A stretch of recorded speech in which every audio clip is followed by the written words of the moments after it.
مکہ مکرمہ کو چھوڑ کر حبشہ جانے کا، اور حبشہ کی طرف نکل گئے۔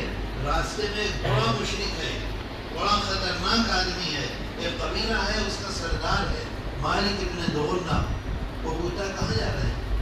آقا نے حضرت صدیق اکبر نے فرمایا کہ اب یہاں موقع نہیں ہے، اس وجہ سے میں یہاں سے جا رہا ہوں، حبشہ جا رہا ہوں ہجرت کر کے۔ فوراً اس کا جو جملہ تھا وہ یہ تھا، آپ جیسا آدمی نہ کہیں سے نکلتا ہے اور نہ کہیں سے نکالا جاتا ہے۔ کیوں؟ کیا پیسہ کماتے تھے اس وجہ سے؟ اور پھر وہی الفاظ دہراتا ہے وہ بہو جو حضرت خدیجہ کبریٰ رضی اللہ عنہا نے جناب رسول اللہ صلی اللہ علیہ وسلم کے بارے میں دہرائے تھے، اللہ آپ کو کبھی ناکام نہیں کر سکتا، قسم خدا کی، کلا واللہ لا یخزیک اللہ ابدا انک لتصل الرحم۔ سب سے پہلی صفت میرے دوستو، جمعیت علماء ہند کا یہی کام ہے، اور جمعیت علماء ہند یہی کام کر